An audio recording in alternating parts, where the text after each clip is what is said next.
सोनामुखी, हरड़, मुलेठी जैसी अनेक जड़ी बूटियां और हजारों वर्षों का प्राचीन आयुर्वेदिक ज्ञान इस एक बोतल में समाया हुआ है। कायम टैबलेट, आपकी खुशियों का साथी। ऑस्ट्रेलिया के सिडनी शहर के बॉन्डी बीच पर जिस तरीके से मासूम और निर्दोष लोगों की नृशंस हत्या की गई, उसने पूरी दुनिया को दहला दिया। पूरी दुनिया के लोग उस घटना पर शोक व्यक्त कर रहे हैं, लेकिन अब इस पूरी घटना का और हमलावरों का कहीं न कहीं भारत कनेक्शन भी निकलकर सामने आ रहा है। इस पूरे मसले की जानकारी देने के लिए सोनम हमारे साथ हैं। सोनम, जिस तरीके से ये हमला हुआ और इस हमले को देखने के बाद 22 अप्रैल का वो पहलगाम याद आ जाता है, जब निर्दोष लोगों पर ताबड़तोड़ गोलियां कहीं न कहीं बौछार करके उन्हें मौत के घाट उतारा जाता है। और कुछ ऐसी ही उसी से मिलता जुलता घटना ऑस्ट्रेलिया के सिडनी के बॉन्डी बीच पर होता है। लेकिन अब भारतीय कनेक्शन की बात आ रही है, क्या थ्योरी है ये? बिल्कुल रजत, यहाँ पर जैसा कहा जा रहा है कि हमने पहलगाम में जो दृश्य देखा था और यहाँ पर जो दृश्य देखा था, दोनों ही दृश्यों में दरअसल धर्म के आधार पर टारगेट किया गया।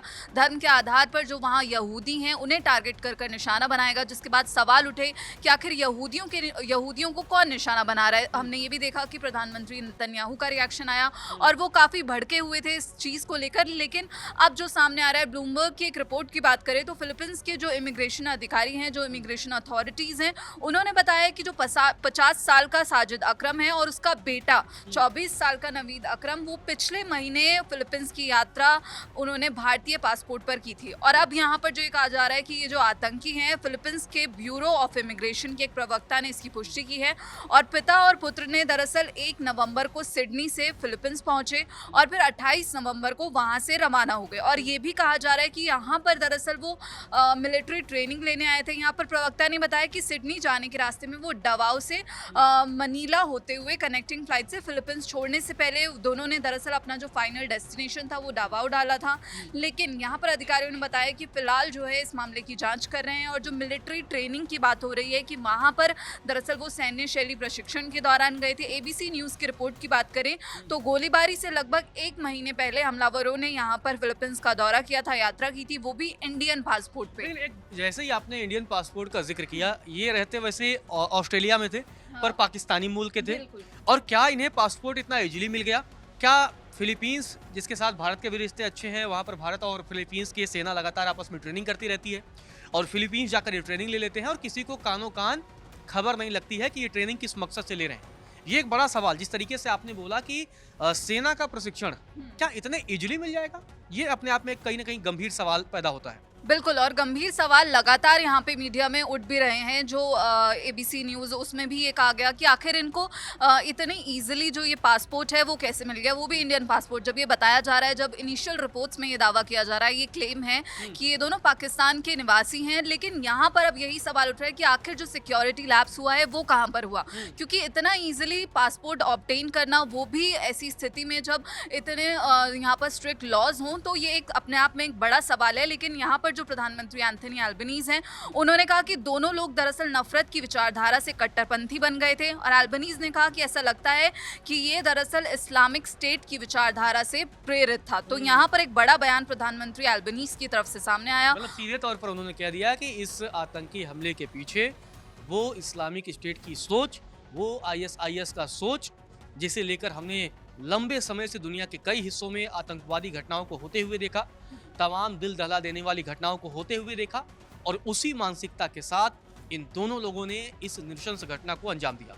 हाँ बिल्कुल, और यहाँ पर दरअसल New South Wales police commissioner हैं माल लेन्योन, उन्होंने ये पुष्टि की है कि उन्होंने फिलीपींस की यात्रा की थी। लेकिन अब यहाँ पर पुलिस की तरफ से नहीं बताया गया कि कारण क्या है। ये जो मिलिट्री ट्रेनिंग की हम बात कर रहे हैं, ये इनिशियल रिपोर्ट्स में दरअसल दावा किया जा रहा है। लेकिन पुलिस ने कहा है कि क्या उद्देश्य था आखिर, इसकी फिलहाल जो है इन्वेस्टिगेशन जारी है। लेकिन यहाँ पर प्रधानमंत्री ये भी आएगा ना कि हथियार कहाँ से आ गए उनके पास, और हथियार आने के बाद मतलब ऐसे क्या इजीली, क्या लाइसेंसी हथियार थे या गैर लाइसेंसी हथियार थे? अगर लाइसेंसी हथियार थे तो क्या उनके ट्रैक रिकॉर्ड को नहीं खंगाला गया? कई सारे सवाल ये आएंगे। तो उनके पास हथियार कहाँ से आए सोनम? बिल्कुल, तो यहाँ पर जो साजिद है वो दरअसल 1998 में स्टूडेंट वीज़ा पर ऑस्ट्रेलिया आया था और फिर यहाँ पर घटनास्थल पर उसने गोली मार दी।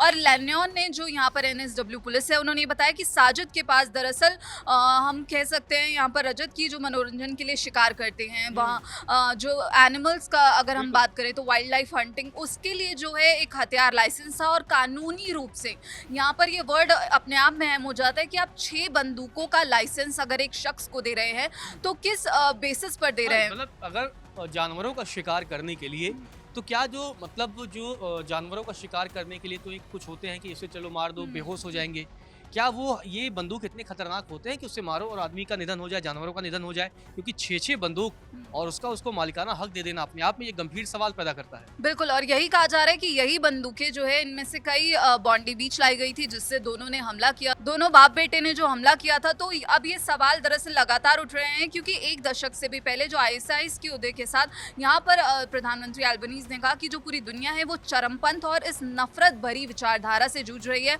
और यहाँ पर रजत ये सवाल अपने आप में भी और ये बात अपने आप में भी अहम हो जाती है क्योंकि इजराइल ने भी दरअसल यही कहा। इजराइल के प्रधानमंत्री नेतन्याहू ने भड़कते हुए सीधा ये कहा था कि 3 महीने पहले मैंने ऑस्ट्रेलियाई प्रधानमंत्री को ये लिखा था कि आपकी जो नीति है वो यहूदी विरोधी भावना को दरअसल यहाँ पर जो भावना है उसको आग में घी डालने जैसा काम कर रही है। और जो यहूदी विरोधी भावना है वो एक ऐसा कैंसर है, जब फैलता है तो नेता चुप रहते हैं और कार्रवाई अगर नहीं करते हैं तो फिर ये पूरी तरह से फैल जाता है। वहीं इजराइल के राष्ट्रपति ने भी कहा कि हमने बार बार ऑस्ट्रेलियाई सरकार से कहा था कार्रवाई करने को, और जो ऑस्ट्रेलियाई समाज में जो यहूदी विरोधी भावना है उसके खिलाफ ये जो लहर है उसके खिलाफ लड़ने की अपील की थी।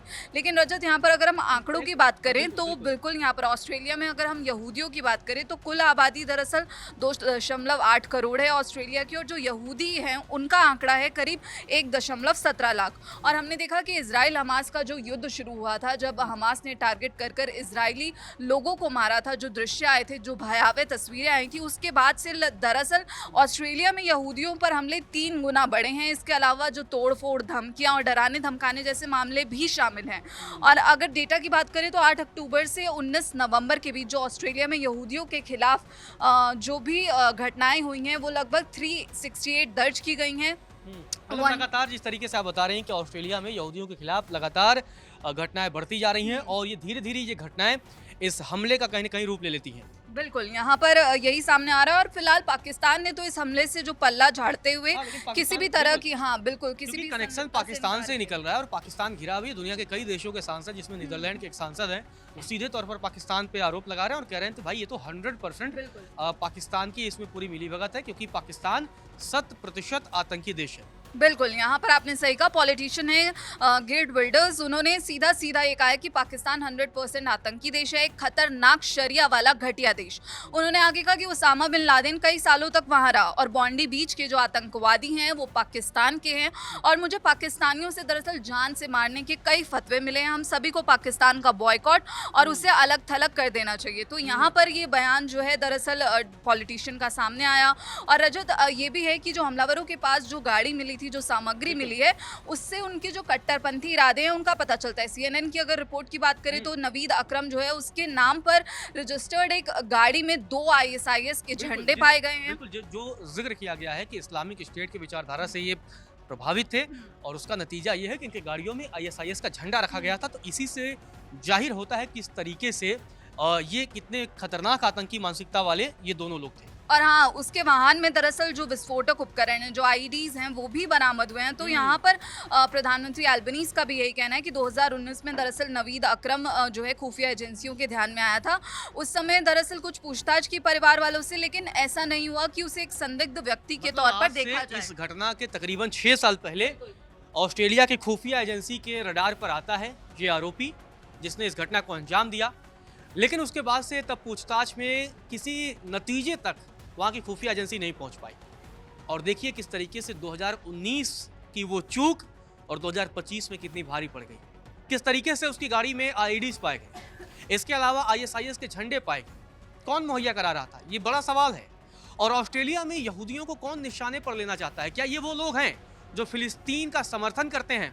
और क्या जो एक इजराइल के विरोध का पूरा एक एजेंडा इस्लामिक देशों के द्वारा, क्या ये उसका एक हिस्सा था? अपने आप में ये कहीं ना कहीं एक गंभीर सवाल होता है। फिलहाल के लिए